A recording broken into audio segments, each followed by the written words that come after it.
Hi viewers, welcome to our channel. ప్రస్తుతం మనతో పాటు సీనియర్ జర్నలిస్ట్ దాము బాలాస్ సార్ వారితో మాట్లాడదాం. నమస్కారం సార్. నమస్తే సార్, బెంగళూరులోని రామేశ్వరం కేఫ్లో భారీ బాంబు దాడి జరగడం చూసాము. చాలా మంది గాయపడ్డారని కూడా తెలియజేశారు. అయితే ఇప్పుడు వాళ్ళ పరిస్థితి ఎలా ఉంది? అసలు ఈ దాడి ఎవరు చేశారు సార్? బెంగళూరులో రామేశ్వరం కేఫ్ వెరీ పాపులర్. అది ఈ మధ్య హైదరాబాద్లో కూడా ఓపెన్ చేశారు. హైదరాబాద్లో మా ఫ్రెండ్కి తెలిసిన వాళ్ళు చేశారు. సో దాదాపు 2 కోట్లు ఖర్చు అయిందని చెప్తున్నారు హైదరాబాద్. అంత అంటే ఫ్రాంచైజ్ అనమాట. వాళ్ళ ఒరిజినల్గా బెంగళూరులో చేశారు. దాని ఫ్రాంచైజ్ ఇప్పుడు వేరే చోట్ల కూడా చేస్తున్నారు. అలా హైదరాబాద్లో కూడా వెరీ పాపులర్ అయింది. ఓకే. దీన్ని ఇద్దరు భార్యాభర్తలు దివ్య అండ్ రాఘవేంద్రరావు ఇద్దరు కలిసి చేశారు. వీళ్ళు అల్ట్రాన్ వెంచర్స్ ప్రైవేట్ లిమిటెడ్ అని ఒక కంపెనీ ఉంది. వీళ్ళు దాని తరపున ఈ రామేశ్వరం కేఫ్ చేశారు. ఈ పేరు వెనక కూడా ఒక స్టోరీ ఉంది. అదేంటంటే వీళ్ళిద్దరికి కూడా మన అబ్దుల్ కలాం ఉన్నాడు కదా, మాజీ ప్రెసిడెంట్. ఆయన అంటే చాలా ఇష్టం అనమాట. ఆయన పుట్టింది రామేశ్వరంలో కాబట్టి తను కేఫ్ పెట్టాలనుకున్నప్పుడు ఆయన పేరుతో పెడదామని వీళ్ళు రామేశ్వరం కేఫ్ అని పెట్టారన్నమాట. సో ఇది వీళ్ళ చాలా స్పీడ్గా ఇది హిట్ అయిపోయింది. సో వీళ్ళు ఇప్పుడు ఈ బ్రాంచ్ వచ్చి కుందనహల్లి బ్రాంచ్ అనమాట. బుక్ రాండ్ ఏదో అంటారు. సో ఇక్కడ దాదాపు రోజుకి 6,500 మంది భోంచేస్తున్నారు. అంటే ఎంత క్రౌడ్ ఉంటుందో మనం ఊహించుకోవచ్చు. 4.5 కోటి పర్ మంత్ వీళ్ళ టర్న్ ఓవర్ అని చెప్తున్నారు. ఆ రకంగా చూసుకున్నప్పుడు సంవత్సరానికి 53 కోట్ల టర్న్ ఓవర్. సో ఆ స్థాయిలో ఇది హిట్ అయిపోయింది అనమాట. అందువల్ల ఎప్పుడు వెళ్ళినా క్యూలు ఉంటాయన్నమాట అక్కడ. అంత పెద్ద హిట్ అయింది ఈ రామేశ్వరం కేఫ్. అయితే మొన్న ఏం జరిగిందంటే అరౌండ్ 1 o'clock అట్లా మధ్యాహ్నం ఒక్కసారిగా ఒక బాంబు పేలింది. అందరూ సిలిండర్ ఏమైనా పేలింది అనుకున్నారు. సో బాగా క్రౌడ్ ఉన్నారు. ఆ క్రౌడ్లో అదేంటంటే మరీ పవర్ఫుల్ కాదు, కొద్దిగా లిమిటెడ్గానే ఉంది. దానివల్ల ఎవరు చనిపోలేదు, కానీ దాదాపు 9 మందికి గాయమయ్యారు. అందులో 4 మగవాళ్ళు, 3 స్త్రీలు. 9 మందిలో ఒక ఆమెకు మాత్రం కొద్దిగా సివియర్గా అయిందని చెప్తున్నారు. సో దీని మీద ఇమ్మీడియట్గా పోలీసులు రంగంలో ఎదిగారు. సిసిబి అంటారు. సిసిబి అంటే సెంట్రల్ క్రైమ్ బ్యూరో దిగింది. తర్వాత ఎన్ఎస్జి కమాండోస్ వచ్చారు, నేషనల్ సెక్యూరిటీ కమాండ్స్. తర్వాత ఎన్సిటిఎస్ అంటే నేషనల్ కౌంటర్ టెర్రరిజం స్క్వాడ్ వాళ్ళు దిగారు. ఎన్ఐఏ కూడా నేషనల్ ఇన్వెస్టిగేషన్ ఏజెన్సీ ఎన్ఐఏ వాళ్ళు కూడా దీని మీద చేయడం మొదలుపెట్టి ఇట్లా మల్టిపుల్ ఏజెన్సీస్ దీని మీద ఎంక్వైరీ చేస్తున్నారు. సో ఇప్పుడు దాంట్లో పేలింది వచ్చి ఐఈడి అంటారు. ఐఈడి అంటే ఇంప్రొవైజ్డ్ ఎక్స్ప్లోజివ్ డివైజ్. దాన్ని ఒక వ్యక్తి హ్యాట్ పెట్టుకొని, మాస్క్ వేసుకొని, మఫ్లర్ వేసుకొని ఉన్న ఒక వ్యక్తి టచ్ చేసుకున్నాడు. అతను రవ ఇడ్లీ ఆర్డర్ ఇచ్చి రవ ఇడ్లీ తిన్నాడు. దాని తర్వాత బ్యాగ్ని తీసుకొని వెళ్ళి ఒక దగ్గర పెట్టాడు. అంటే అతను ముందే టైమర్ పెట్టినట్టుగా తెలుస్తుంది. ఆ టైంను చూసుకొని అక్కడ ఉండి కాసేపు టైమర్కి పేలడానికి ముందు అతను బయటికి వెళ్ళిపోయాడు. వెళ్ళిపోయిన కాసేపు తర్వాత అది పేలింది. సో ఇది జరిగింది. బేసిక్గా ఆమె ఇమ్మీడియట్గా దివ్య ప్రకటన ఇచ్చింది, నేను బయట ఉన్నాను, నాకు విపరీతంగా కాల్స్ వస్తున్నాయి. తర్వాత మా స్టాఫ్కి ఫోన్ చేస్తే పేలుళ్ళు అన్నారు. ఫస్ట్ ఏమో నేను ఏదన్నా గ్యాస్ సిలిండర్ పేలైందా అనుకున్నాను, కానీ లేదు, కిచెన్లో కాదు, బయట కిచెన్లో ఎవరికేమి దెబ్బలు తగలలేదని చెప్పారు.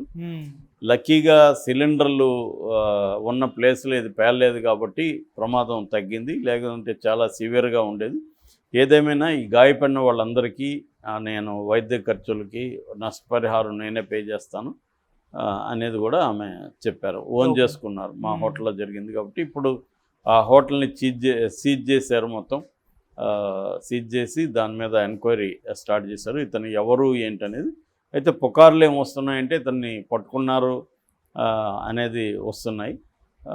కానీ పోలీసులు దయానంద్ అని ఆయన సిటీ కమిషనరు స్టేట్మెంట్ ఇచ్చాడు ఈరోజు. ఆయన ఏం చెప్తున్నారంటే, మేము ఇప్పటివరకు ఎవరిని పట్టుకోలేదు. నలుగురిని అదుపులోకి తీసుకున్నాము. వాళ్ళని డౌట్ అంటే సీసీటీవీలో చూసాము. సీసీటీవీలో ఆ వ్యక్తికి దగ్గరగా ఉన్న నలుగురిని మేము ఐడెంటిఫై చేసాము. అయితే ఆ నలుగురు కాదని మేము నిర్ధారించుకొని వాళ్ళని వదిలేసాము. వాళ్ళ బ్యాక్గ్రౌండ్స్ అవన్నీ చూసి ఆ నలుగురు ఆ టైంలో అక్కడ లేరు, వేరే చోట ఉన్నట్టు ఎల్వీస్ కూడా ఉన్నాయి. సో అందుకని మేము వాళ్ళని వదిలేసాము. ఇంకా still hunting is going on. ఒక 8 టీములు దీని మీద వర్క్ చేస్తున్నాయి అనేది చెప్పారు. దీని తర్వాత దేశవ్యాప్తంగా కూడా రెడ్ అలర్ట్, మన హైదరాబాద్లో కూడా రెడ్ అలర్ట్ ప్రకటించారు. ఇదేమన్నా తీవ్రవాదుల చర్యనా లేకపోతే ఎవరైనా ఇండివిజువల్గా చేశారా? మ్యాక్సిమం ఈ ఐఈడీలు వాడేవాళ్ళు దేశంలో టెర్రరిస్ట్ గ్రూపులు, నక్సలైట్లు ఇలాంటి వాళ్ళు వాడుతుంటారు అన్నమాట. అంటే ఆర్గనైజ్డ్ క్రైమ్ చేసే వాళ్ళే వాడతారు తప్ప ఎవరో ఇండివిజువల్కి ఇది అంత ఈజీగా దొరకదు. సో అందువల్ల ఇది ఒకవేళ ఏ గ్రూప్ చేస్తుండొచ్చు, ఇదేమన్నా టెస్ట్ చేయడానికి పెట్టారా అంటే ఒక్కోసారి రిహార్సల్స్కి కూడా వీళ్ళు ట్రై చేస్తుంటారు. రిహార్సల్స్కి ఏమైనా ట్రై చేస్తున్నారా, దీని తర్వాత నిజంగానే పెద్ద బ్లాస్ట్ జరిగే అవకాశం ఉందా అన్న రీతిలో కూడా మొత్తం దేశవ్యాప్తంగా కూడా ఒక్కసారిగా అన్ని రకాల ఇంటెలిజెన్స్ ఏజెన్సీస్, ఇటు నేషనల్ ఏజెన్సీస్ ఇవన్నీ కూడా అలర్ట్ అయ్యి దీని మీద దృష్టి పెట్టినట్టుగా తెలుస్తుంది. అనేక స్టేట్ గవర్నమెంట్లకు కూడా అలర్ట్ ఈ హోమ్ డిపార్ట్మెంట్ ఇచ్చింది. సో దీంట్లో ఒక చిన్న స్టోరీ కూడా బయటకు వచ్చింది. అదేంటంటే కుమార్ అలంకృత్ అనే ఒక అబ్బాయి 24 ఏళ్ళు, అతను టెక్కీ అనమాట. అంటే సాఫ్ట్వేర్ కంపెనీలో చేస్తాడు. ఎందుకంటే మధ్యాహ్నం చాలామంది సాఫ్ట్వేర్ కంపెనీ నుంచి ఇక్కడికి వచ్చి భోజనం చేస్తుంటారు. అలాగే ఒక అబ్బాయి బీహార్ నుంచి వచ్చి ఇక్కడ పనిచేస్తున్న అబ్బాయి ఆ టైంలో భోజనం చేస్తున్నాడు. కరెక్ట్గా పేలడానికి కొన్ని సెకండ్ల ముందు వాళ్ళ అమ్మ నుంచి కాల్ వచ్చింది. అమ్మ నుంచి కాల్ వచ్చింటే సరిగ్గా సిగ్నల్ లేదని అతను జస్ట్ 10 మీటర్లు బయటకు వెళ్ళాడు. లేదంటే అతను బ్యాగ్ దగ్గరగా ఉన్నాడు. సో అతను కానీ మదర్ నుంచి కాల్ లేకపోయింటే అతనుకి సివియర్ అయ్యిండేది.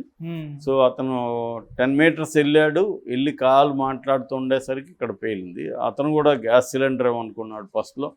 తర్వాత చూస్తే తను ఎక్కడైతే కరెక్ట్గా నిలబడి తింటున్నాడో అక్కడే పేలింది.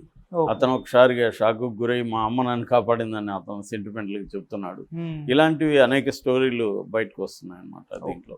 సో జనరల్గా ఏంటంటే మనకి ఈ మధ్యకాలంలో ఇటువంటి టెర్రరిస్ట్ యాక్టివిటీస్ అనేవి బాగా తగ్గాయి. అంటే మోడీ గవర్నమెంట్ చాలా ఎఫెక్టివ్గా టెర్రరిజాన్ని మన దేశంలో నిర్మూలించడానికి ఎఫెక్టివ్గా పనిచేస్తుందని మనం చెప్పచ్చు. అట్లాగే స్టేట్ గవర్నమెంట్స్ కూడా దీని మీద దృష్టి పెట్టాయి. సో యాంటీ టెర్రరిస్ట్ స్క్వాడ్స్ కానీ రకరకాల ఫోర్సెస్ దీని మీద వర్క్ చేస్తున్నారు. ముఖ్యంగా సముద్ర మార్గం నుంచి వచ్చి గతంలో కూడా ముంబై టెర్రరిస్ట్ అటాక్స్ 26/11 చేశారు. కాబట్టి ఇప్పుడు సముద్ర గస్తీలు పెంచడం కానీ తర్వాత అనేక చర్యలు తీసుకోవడం కానీ ముందస్తుగా అరెస్టులు చేయడం కానీ ఎన్ఐఏ ఇదే పనిలో ఉంటుంది అన్నమాట. సో ఇవి చేస్తున్నారు. అందుకని ఈ మధ్యకాలంలో జరగలేదు ఇది. బెంగళూరు ముందు నుంచి కూడా ఇటువంటి కొంత సెన్సిటివ్ వ్యవహారం ఉంది. హైదరాబాదు, బెంగళూరు మనకి సౌత్ ఇండియాలో. ఆ తర్వాత కోయంబత్తూరులో కూడా జరిగాయి గతంలో. అందువల్ల ఇప్పుడు మళ్ళీ ఇదేంటంటే జనరల్గా ఇంత రద్దీ ప్రాంతంలో అతను వచ్చి పెట్టాడంటే ఖచ్చితంగా అతను ఏ టెర్రరిస్ట్ అయి ఉంటాడు ముందే. అందుకనే హ్యాటు ఇవన్నీ ముందు జాగ్రత్తగా అవన్నీ తీసుకొచ్చాడు. లేదా ఇంకా కూడా ఏమన్నా మారువేషం వేసుకున్నాడా, మాస్క్ ఏమైనా పెట్టుకున్నాడా, ఇవన్నీ కూడా తెలియదు.